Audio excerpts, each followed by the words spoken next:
देश भर की नजर इस समय रूस और यूक्रेन के युद्ध पर बनी हुई है और ऐसे में हिंदुस्तान तक यूक्रेन के युद्ध की हड़कंप देखने को मिल रही है, क्योंकि देश प्रदेश के हजारों बच्चे जो पढ़ाई के लिए यूक्रेन गए हुए थे, आज वह संकट में है और परिजन सिर्फ और सिर्फ सरकारों से गुहार लगा पा रहे हैं। यूक्रेन में हुए रूस हमले का असर मध्य प्रदेश के उज्जैन में भी देखने को मिला। ये असर माता पिता से दूर पढ़ाई करने गए बच्चों की चिंता का है। यूक्रेन में इस समय उज्जैन जिले के 26 बच्चे फंसे हुए हैं, जिसमें से 12 बच्चे उज्जैन शहर के हैं। इन सभी बच्चों के परिजनों को अब बच्चों की चिंता सता रही है। इन सभी बच्चों के परिजनों को अब बच्चों की चिंता सता रही है, क्योंकि बच्चों ने अपने परिजनों से फोन पर बातचीत में बताया है कि उनके पास अब खाने पीने के लिए भी कुछ बचा नहीं है और खुद को बचाने के लिए बंकर में छुपे हुए हैं। आसपास से लगातार बमबारी की आवाजें आ रही हैं। यूक्रेन सरकार ने बच्चों को पैदल मार्ग से सीमावर्ती इलाकों तक जाने के लिए कहा है, जिसकी दूरी 20 किलोमीटर है। ऐसे में अगर बच्चे पैदल निकलते हैं तो रास्ते में कभी भी उनके साथ हादसा हो सकता है। बच्चों की आप बीती ने माता पिता की धड़कनों को बढ़ा दिया है और परिजन चिंतित है कि कहीं उनके बच्चों के साथ कुछ हो न जाए।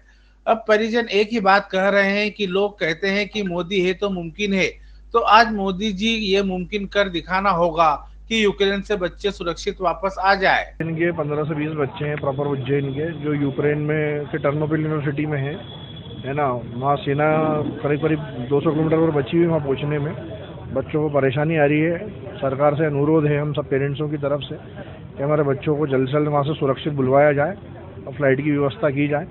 बच्चों को वहाँ खाने पीने की प्रॉब्लम स्टार्ट हो गई है। कल 3 से 4 घंटे में बच्चे किराना लेके आए हैं, वो भी कुछ ही दिनों का किराना मिला है और पानी और दूध की प्रॉब्लम भी आ रही है वहाँ पे। इस संबंध में किसी जनप्रतिनिधि से या प्रशासनिक अधिकारी से चर्चा हुई आपकी? कल हम लोगों ने सब पेरेंट्स ने मिलकर ज्ञापन दिया था और माननीय सांसद जी से भी हम लोगों की चर्चा हुई थी, तो उनने वहाँ दिल्ली में बात की है। उन्होंने ऐसा बताया कि बोले मैंने बात करी है, बोले हम लोग सब प्रयास कर रहे हैं, बोले बच्चों को जल्द से जल्द लाने के लिए भारत सरकार प्रयास कर रही है, ऐसा बताया। कितने बच्चे हैं? उज्जैन से 15 से 20 बच्चे हैं प्रॉपर उज्जैन से। MBBS की पढ़ाई कर रही है 4th ईयर में, और जो अभी वर्तमान हालत है वहाँ के बड़े खतरनाक हैं। युद्ध की स्थिति में बच्चे बहुत परेशान हो रहे हैं वहाँ पर। भारत सरकार एवं मध्य प्रदेश शासन से हमारा निवेदन है कि जल्दी से जल्द बच्चों को तुरंत लाया जाए, भारत लाया जाए। कब से गई थी आपकी बिटिया पढ़ने के लिए? 4 साल से। और अभी कुछ समय पहले यहाँ उज्जैन आई थी?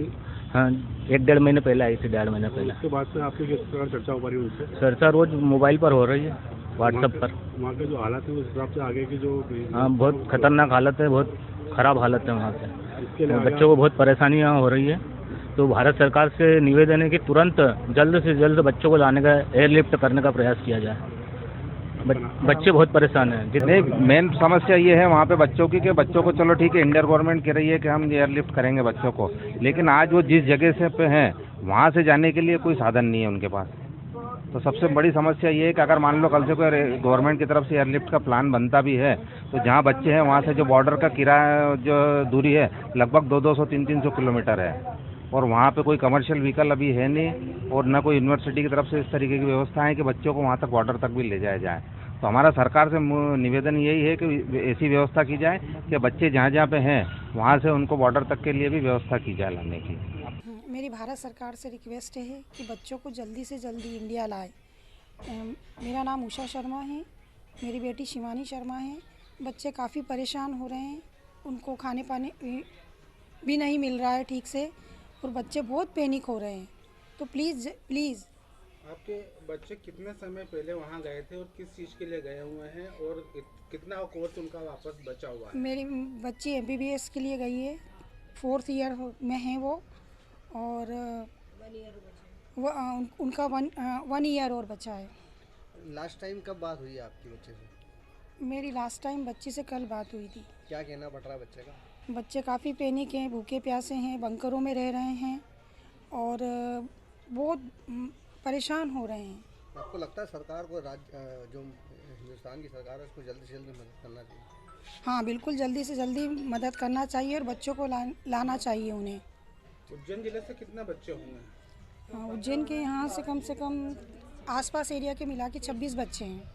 हमारे बच्चे यूक्रेन में हैं, टर्नोपिल में बहुत परेशान हैं, उन्हें समझ नहीं आ रहा है क्या कर रहे हैं। अभी बंकरों में है, बंकरों से उनको न्यूज़ आई है कि आप निकलिए और पैदल पैदल सीमा की तरफ जाइए, पोलैंड की तरफ। लेकिन वो जाएं कैसे? 20 किलोमीटर उनको पैदल चलना है, उनको समझ नहीं आ रहा है। भूखे प्यासे हैं, 2 दिन से सोए भी नहीं हैं, ना कुछ खाया है। वहाँ बमबारी बहुत हो रही है, उन्हें समझ नहीं आ रहा है कि वो करे क्या। आपकी बच्चों से किस जरिए बात हुई? हमें अभी मैसेज से बात हो रही है, वो भी कभी पहुंच पाते हैं, 6-6 घंटे हो जाते हैं, 8-8 घंटे एक मैसेज डालते, दूसरा रिप्लाई आने में कम से कम 6 घंटे 8 घंटे लग रहे हैं। नेट की सुविधा भी उपलब्ध नहीं है और कहा जा रहा है कि कभी भी नेट बंद हो सकता है। तो हम लोग बहुत पैनिक। बच्चे किस शहर में? यूक्रेन के टर्नोपिल में हमारे बच्चे। हमारे बच्चे को शीघ्र शीघ्र भारत लाया जाए। जितने भी भारतीय बच्चे हैं उनकी सुरक्षा की जाए। मोदी जी से अपील है कि आप प्लीज़ हमारे लिए कुछ करें और बच्चों को जल्दी से जल्दी लाएं। बच्चों को पैदल चल कर जाने का बोल रहे, 20-20, 30-30 किलोमीटर बोला आप पैदल चलिए। उनके पास खाने पीने के साधन नहीं है, वो कैसे जाएंगे और क्या क्या करेंगे? आप उनकी व्यवस्था कीजिए।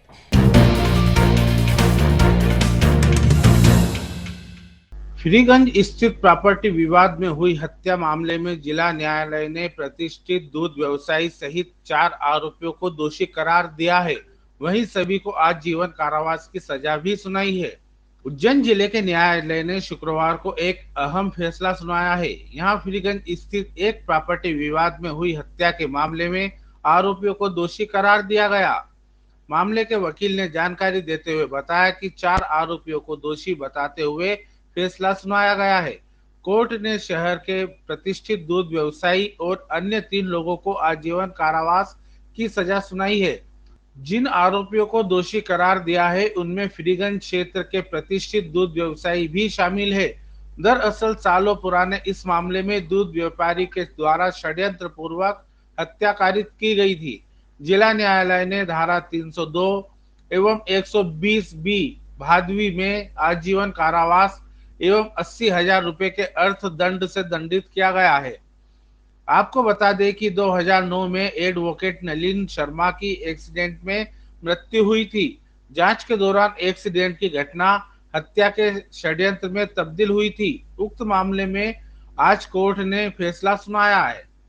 इस प्रकरण में मुझे फरियादी पक्ष यानी कि डॉक्टर उमेश शर्मा और डॉक्टर राजेश शर्मा साहब ने स्पेशल प्रोसिक्यूटर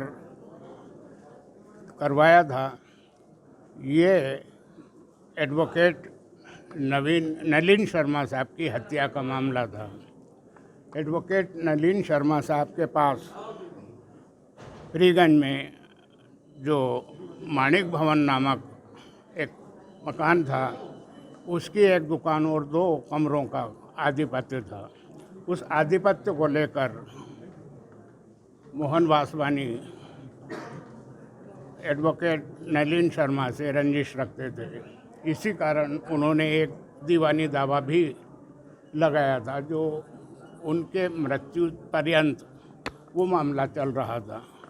इसी दौरान मोहन वासवानी ने ये प्रयास किया कि मृतक इस प्रकरण में 35 लाख या 40 लाख लेकर इस प्रकरण में राजीनामा कर लें, लेकिन मृतक ने राजीनामा करने से मना कर दिया।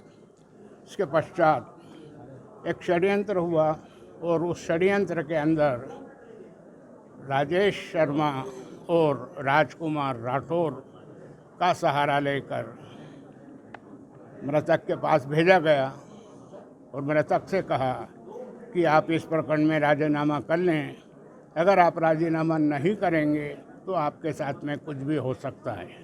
इनकी इस चर्चा को वहाँ मौजूद साक्षीगण ने भी सुना था। फिर इसके बाद इस प्रकरण में हायर्ड किलर, जिसे हम किराए का कातिल कह सकते हैं, उसका नाम इसमें दुर्गा प्रसाद है, जो प्रोफेसर रफ़ीक खान की टवेरा गाड़ी पर ड्राइवर था, उससे संपर्क कर और उसको पैसे देकर इस प्रकरण के अंदर 28/3/2009 को जब मृतक दूध लेकर अपने छोटे भाई राजेश शर्मा के घर, उमेश शर्मा के घर जा रहे थे, तब उस टवेरा गाड़ी वाले ने एक्सीडेंट किया। उस एक्सीडेंट में इतना घातक एक्सीडेंट था कि नक्शे मौके से हमें ये जाहिर हुआ कि 14 फीट दूर टक्कर लगने के बाद वो गिरे थे। भवन पे कब्जा करने के लिए मेरे भाई नलिन शर्मा एडवोकेट, जो कि इस केस को डील कर रहे थे, दीवानी प्रकरण को, उसमें डील करते हुए जब उन्होंने सारे डॉक्यूमेंट लगा दिए कि ये संपत्ति जो है विनोद मिल की है और इसके मालिक वो नहीं हो सकते, तो उन्होंने उनकी हत्या करा दी। इस प्रकरण में जो माणिक भवन है उसके लिए लिक्विडेटर ने, ऑफिशियल लिक्विडेटर ने, परिसमापक ने हाई कोर्ट में लिख के दे दिया है कि मुझे ये बिल्डिंग खाली करके दिलाई जाए और मुझे मीन्स प्रॉफिट दिलाया जाए। माननीय हाई कोर्ट में उन्होंने ये एप्लीकेशन दी है, परिसमापक महोदय इंदौर ने। आज का निर्णय लेना आपको ये बताएं। आज के निर्णय से मुझे बहुत अच्छा लगा कि न्याय अभी जिंदा है, लेकिन इसके पहले वो बोलता फिर रहा था कि सुप्रीम कोर्ट जज जे.के. महेश्वरी साहब ने कह दिया कि मैं छूट जाऊंगा, मेरे को कोई कुछ नहीं कर सकता, ऐसा कहता फिर रहा था। हमको भी थोड़ा लगा कि हो सकता है पैसे में ही सब कुछ है, लेकिन नहीं। और महेश्वरी साहब मैं जैसा सोच रहा था उससे कई गुना वो जस्टिस हैं, इसमें कोई दो राय नहीं। उन्होंने बिल्कुल नहीं बोला, अगर बोलते तो निश्चित रूप से कुछ ना कुछ जैसा सिविल में हुआ, सिविल में बहुत सारी बातों को नज़रअंदाज कर दिया उन्होंने तो सिर्फ ये बोला भाई आप तो किराएदार हैं, जबकि हमारी कोई किराए की चिट्ठी नहीं है। लेकिन ठीक है, कोर्ट है, कोर्ट को भ्रमित करना वकीलों का काम है। उसके लिए मैं यही बोलूँगा कि न्याय मिला, देर से मिला, लेकिन इतना देर हो जाती है, इतना कि वो बहुत करीब 13 साल हो गए। इसमें मोहन वासवानी, राजकुमार राठौर, राजेश शर्मा और दुर्गा हिरवार, इनको सज़ा हुई है, लेकिन कितनी हुई है अभी कोर्ट बताएगी। रूप से मतलब विकृत किया गया है विनोद मिल कंपनी द्वारा। इसका प्रकरण अभी माननीय उच्च न्यायालय के अंदर विचाराधीन है। उसकी आपके भाई किस प्रकार से विरोध कर रहे थे, किस प्रकार से हत्या की गई? वो न्यायिक प्रक्रिया का पालन करते हुए विरोध कर रहे थे। आज क्या और इनको जब पूर्ण विश्वास हो गया कि यह बिल्डिंग पे कब्जा नहीं कर सकता इनके जिंदा रहते हुए, तो उनकी हत्या करवा। आज जो निर्णय है इससे कितना संतुष्ट है? न्यायिक प्रक्रिया के अंदर देरी हुई है, इससे अपराधियों को संरक्षण प्राप्त होता है। मेरा विनम्र निवेदन है कि न्यायिक प्रक्रिया को थोड़ा तेज किया जाए ताकि निर्णय शीघ्र हो और पीड़ित परिवार को मानसिक प्रताड़ना न हो। समय पर मतलब अगर न्याय मिलता है तो वही न्याय कहलाता है। देर से किया गया न्याय का औचित्य समाप्त हो जाता है।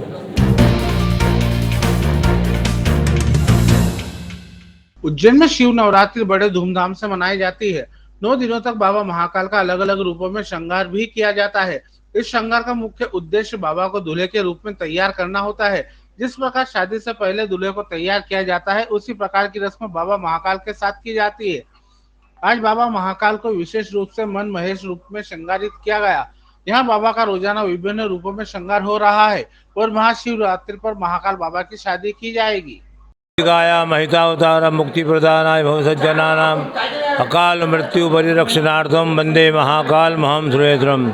भगवान महाकालेश्वर मंदिर में महापर्व चल रहा है। महाशिवरात्रि महापर्व के उपलक्ष्य में महाकालेश्वर की नवरात्रि चल रही है। 12 ज्योतिर्लिंग में एकमात्र ऐसा है यहाँ पर नवरात्रि मनाई जाती है। नवरात्रि के अंतर्गत भगवान महाकालेश्वर का अनेक प्रकार के श्रृंगार होते हैं। उसी के तारतम्य में आज 5वां दिन है।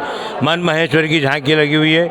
भगवान महाकालेश्वर सबको दर्शन दे रहे हैं। मन महेश्वर की झांकी विशेष तौर से साल में एक ही बार होती है। भगवान महाकालेश्वर आज के दिन नवरात्रि में हल्दी, इत्र, केसर से युक्त भगवान महाकालेश्वर का स्नान हुआ है।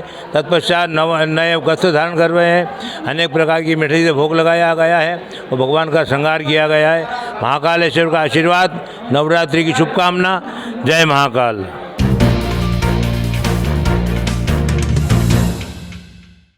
अयोध्या में हुए दीप उत्सव की तर्ज पर अब उज्जैन में भी 1 मार्च यानी महाशिवरात्रि के दिन महादीपोत्सव का आयोजन होने जा रहा है, जिसमें शहर का प्रशासनिक अमला और सामाजिक संस्थाएं बढ़ चढ़कर भाग लेने जा रही है। महाशिवरात्रि पर 11 लाख दीपक लगाने का लक्ष्य प्रशासन ने उठाया है। वहीं सामाजिक संस्थानों ने भी अपने अपने स्तर पर दीपक लगाने का जिम्मा उठाया है। इस तरह उज्जैन में करीब 21 लाख दीप लगने जा रहे हैं। इसी तरह शहर के पेट्रोल पंप एसोसिएशन ने शिवरात्रि के दिन के लिए 84 महादेव की रंगोली तैयार करवाई है। देवास के शादाब और आनंद की 4 सदस्यीय टीम इस रंगोली को बनाने का काम कर रही है। 3 दिनों में अभी तक 60 महादेव तैयार हो चुके हैं। शादाब पिछले 10 सालों से रंगोली बनाने का काम कर रहे हैं और देश प्रदेश के कई शहरों में रंगोली की कला को आकृति दे चुके हैं। उज्जैन में शादाब के हाथों से बन रही 84 महादेव की रंगोली को महाशिवरात्रि के दिन आप न सिर्फ देख पाएंगे बल्कि इन आकृतियों के माध्यम से 84 महादेव की परिक्रमा भी कर सकेंगे। उज्जैन के टावर चौक पर इन रंगोलियों को बनाने का काम तेजी से चल रहा है, जिसका निरीक्षण करने के लिए खाद्य अधिकारी मोहन मारू और पेट्रोल पंप एसोसिएशन के सदस्य पहुंचे और तैयारियों का जायजा लिया। क्योंकि दीपोत्सव का 11 लाख 12 लाख दीपोत्सव का एक वर्ल्ड रिकॉर्ड यहाँ बनने जा रहा है गिनीज वर्ल्ड बुक में, और आदरणीय कलेक्टर साहब आशीष सिंह साहब के मार्गदर्शन में, उनके निर्देशन में सभी संगठनों का आह्वान किया गया था कि सभी अपनी भागीदारी इसमें करें। उसी में पेट्रोल पंप एसोसिएशन ने उनसे सर से अनुरोध किया था कि हमें टावर चौराहे की जिम्मेदारी दी जाए, तो हम वहाँ पे दीपोत्सव 5000 दीपोत्सव के साथ में हम 84 महादेव जो 84 ज्योतिर्लिंग है हमारे प्राचीनतम, जिनके हम पूजन करते हैं भगवान महाकालेश्वर सहित, उन ज्योतिर्लिंग की रंगोली से 3D टाइप का एक होलोग्राम टाइप का रंगोली के कलर से बनाया गया है, जो आपने भी देखा है। 84 महादेव के पोर्ट्रेट एक जगह पे उज्जैन वासियों को, देशवासियों को, भक्तों को महाशिवरात्रि के इस पावन उत्सव पे और दीपोत्सव के उत्सव पे दर्शन के लिए, आरती करने के लिए उस दिन मिल सकेंगे। पता लगा कि अयोध्या में 9,41,000 दीपक लगाए गए हैं और उस शहर का नाम गिनीज वर्ल्ड बुक में दर्ज हुआ है। कलेक्टर साहब ने इनिशिएटिव लिया कि उसी तरह का एक प्रोग्राम जैसे बनारस में हुआ, अयोध्या में हुआ, ऐसे ही महाकाल वन क्षेत्र का जो विकास हुआ है, महाकाल क्षेत्र का जो विकास हुआ है, उसके फर्स्ट फेज़ का इनाग्रेशन करना है शिवरात्रि पर, और जिसमें 11 लाख दीपक लगाए जाएंगे। दीपक तो 12 लाख लगाए जाएंगे, लेकिन चूंकि इनिशिएटिव लिया है कि 11 लाख शुभ होता है तो 11 लाख दीपक लगाए जाएंगे। तो जब इतना बड़ा एक भव्य आयोजन हो रहा है तो पेट्रोल पंप एसोसिएशन ने भी ये तय किया है कि हमारी भी इसमें भागीदारी सुनिश्चित की जाए। चूँकि सभी घाटों पर तो दीपक लगेंगे ही, लेकिन जो शहर से गुजरेंगे उनको भी कुछ ऐसा होना चाहिए कि जो नए शहर फ्रीगंज के लोग हैं वो उनके लिए भी कोई एक यूनिक काम होना चाहिए। तो उसके लिए पेट्रोल पंप डीलर्स एसोसिएशन ने, पूरे उज्जैन ज़िले की पेट्रोल पंप डीलर्स एसोसिएशन ने एक निर्णय लिया कि ऐसा कुछ विशेष कार्य किया जाए जो आम जनता के लिए हो। तो ऐसा काम एक है कि 84 महादेव हैं जिनकी वर्ष में एक बार परिक्रमा होती है, लेकिन वो परिक्रमा 114 किलोमीटर की है, पैदल की जाती है, मई के महीने में की जाती है। पूरे शहर का कोई भी व्यक्ति कर नहीं पाता है। आज तक मुझे लगता है 2-4% से ज़्यादा लोगों ने कभी भी 84 महादेव की परिक्रमा नहीं की है, पंचकोशी नहीं की है। तो मन में एक ऐसा विचार आया है कि क्यों ना शहर वासियों को 84 महादेव से परिचित कराया जाए। नाम सुना है लेकिन देखा किसी ने नहीं है, बहुत कम लोगों ने देखा है। हमने हमारे कैमरामैन को भेजा और हमारे समिति के सदस्य गए उनके साथ में, और 84 महादेव से लाइव फ़ोटो खींच के लाए हैं। एक ही दिन में पूरे 84 महादेव गए, वहाँ से फ़ोटो खींचे हैं, और फ़ोटो खींच के फिर जो रंगोली के आर्टिस्ट हैं शादाब भाई, उनसे हमने संपर्क किया है और वो सहर्ष तैयार हो गए ये कार्यक्रम करने के लिए। आज महाशिवरात्रि के पावन पर्व पे एक प्रोग्राम होने जा रहा है दीपोत्सव, उसी अंतर्गत हम 84 महादेव की परिक्रमा कराएंगे रंगोली के द्वारा। और हमने अभी तक लगभग 50 प्रतिमा बना ली है रंगोली महादेव की, और पिछले करीब 10 साल से मैं काम कर रहा हूँ रंगोली में। हमारी पूरी टीम काम कर रही है। हम देवास से कलाकार है, मेरा नाम शादाब खान। और महाशिवरात्रि के पर ये सौभाग्य प्राप्त होगा उज्जैन की जनता को, पूरे मध्य प्रदेश की जनता को, एक साथ 84 महादेव की पूरी परिक्रमा रंगोली के माध्यम से होगी। उज्जैन में 1 मार्च को जो दीपोत्सव होने जा रहा है, उसी के अंतर्गत टावर चौक पर 84 महादेव की रंगोली की हम लोग प्रदर्शनी लगा रहे हैं, जिसमें मैं और मेरे मित्र शादाब खान और हम लोग 4 लोग मिलकर के ये रंगोली हम बना रहे हैं। इस रंगोली के माध्यम से पूरे उज्जैन शहर को, मध्य प्रदेश की जनता को एक ही साथ 84 ज्योतिर्लिंगों का दर्शन करने का मौका प्राप्त होगा। पिछले 3 दिनों से हम लोग लगातार यहाँ पर काम कर रहे हैं। अभी तक लगभग हम 60 रंगोलियाँ बना चुके हैं। शादाब खान में हम लोग पिछले 10 सालों से साथ में हम देवास कलाविधि का देवास के नाम से हम लोग देवास से काम करते आ रहे हैं।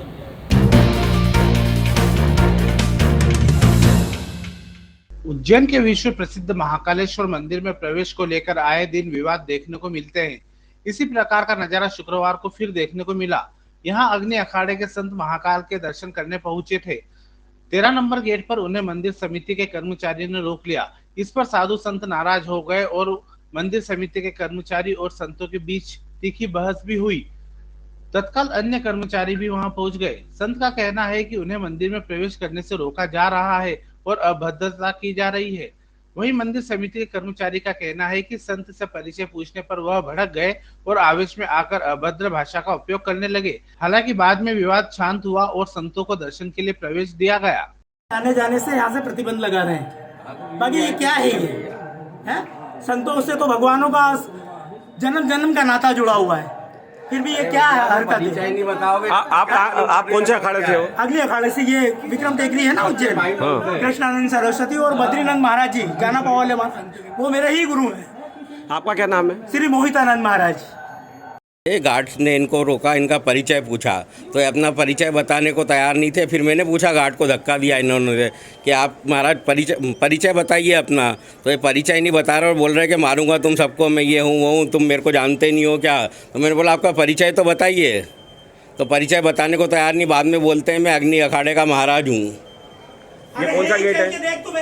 कौन सा गेट है ये? क्या ये 13 नंबर गेट है। जब तक VVIP व्यवस्था है यहाँ से, जब तक पॉइंट नहीं हो यहाँ से कोई भी नहीं जा पाता है।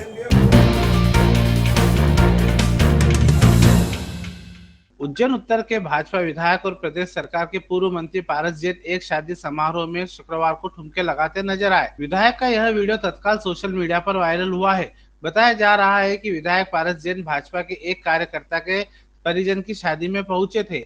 यहाँ समर्थकों के निवेदन पर विधायक ठुमके लगाते नजर आए।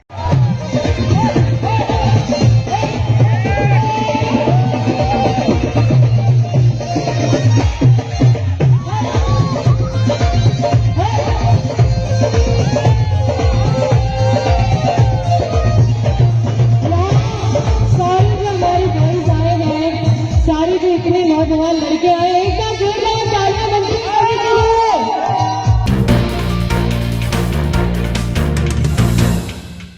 उज्जैन के तरणताल चौराहा पर स्थित प्रेस क्लब पर शुक्रवार को मिल मजदूरों ने एक प्रेस वार्ता की।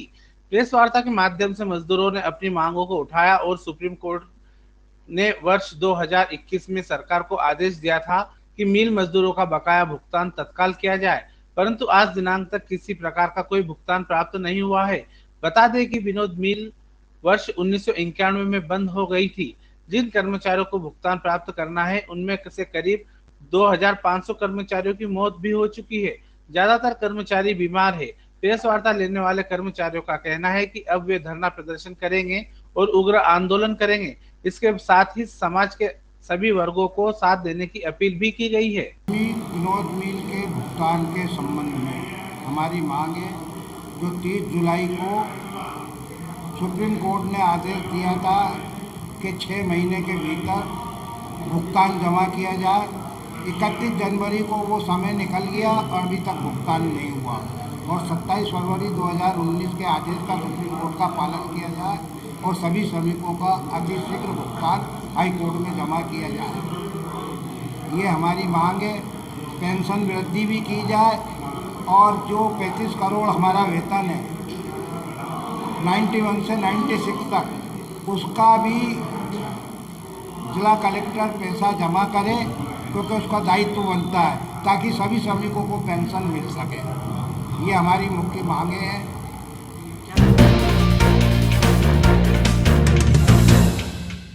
उज्जैन विक्रम विश्वविद्यालय में आज school of engineering and technology के छात्रों ने कुलपति को एक ज्ञापन देकर विश्वविद्यालय में शुरू हुए नए विषयों को यथावत शुरू रखने की मांग की है। वहीं विश्वविद्यालय में 2 दिन पहले कुलपति का घेराव कर ज्ञापन देकर विषयों को बंद करने की मांग करने वालों को कथित बताया गया है। विक्रम विश्वविद्यालय में 2 दिन पहले NSUI द्वारा घेराव कर एक ज्ञापन कुलपति को दिया गया था और विश्वविद्यालय द्वारा शुरू किए गए कई विषयों को फर्जी बताकर उक्त विषयों को खत्म करने की मांग की गई थी। उसी मामले में समस्त विषयों को छात्र हित में बताते हुए आज school of engineering and technology के छात्रों ने कुलपति को ज्ञापन देकर समस्त विषयों को बंद न करने की मांग की है। तत्वों द्वारा विक्रम विश्वविद्यालय के लिए अफवाहें फैलाई जा रही है कि SOT में जो कोर्सेज चल रहे हैं वो निराधार है और फर्जी कोर्सेज है। तो ये इसीलिए ज्ञापन दिया गया है ताकि कि विक्रम विश्वविद्यालय के जो कोर्सेज है यहाँ के कुलपति जी एक अलॉटमेंट जारी करें कि सारे कोर्सेज जो है विक्रम विश्वविद्यालय चला रहा है और बाहरी जो अफवाहें फैलाई जा रही है वो सब निराधार है। मैं खुद विक्रम विश्वविद्यालय के SOT का MTech का छात्र हूँ। आज यहाँ पर आपको क्या आश्वासन दिया है? हमें ये आश्वासन दिया है कि यहाँ से एक अलॉटमेंट लेटर जारी करेंगे जो फर्जी है, जो अफवाहें उड़ाई जा रही है वो सब अफवाहें निराधार है और विक्रम विश्वविद्यालय जो चला रहा है वो सब सही है। ज्ञापन में क्या है, कुछ विशेष मांगें रखी गई हैं, जैसा कि कुछ समय पहले कुछ असामाजिक तत्वों द्वारा यहाँ पर विक्रम विश्वविद्यालय में जो SOT डिपार्टमेंट में MTech की PhD चालू की गई थी, उसको उन लोगों ने गलत बताकर कि ये गलत निर्णय में ली गई है, उसको बंद कराने के इसमें वो लोग कुछ यहाँ पर ज्ञापन देकर गए थे। वही उसी के नियम कायदे कानून लेकर हम विश्वविद्यालय में आए हैं और जहाँ पर अन्य विश्वविद्यालयों में जो चल रही है PhD वगैरह जो कोर्स चल रहे हैं उन्हीं को लेकर यहाँ पर हमने कुलपति जी को नियम कायदे कानून से अवगत कराया है और बताया है कि यह जो विश्वविद्यालय में PhD आपने चालू की है, जो भी कोर्सेज चालू किए हैं, ये गलत नहीं, सही है। तो आप MTech के कोर्सेज को क्या मानते हैं? पूरी नहीं, जो भी कोर्सेज यहाँ पर सही चालू किए गए हैं सब सही हैं और विश्वविद्यालय ने भी इस चीज़ को सही माना है कि नहीं, जो आपके द्वारा जो चीज़ें बताई गई हैं सारी सही हैं और विश्वविद्यालय भी इस चीज़ को मानती है, कुलपति जी मानते हैं, कुलसचिव जी मानते हैं और सारे अधिनियम मानते हैं, सभी सही हैं और आज इसी चीज़ को लेकर हमने ज्ञापन दिया हुआ है।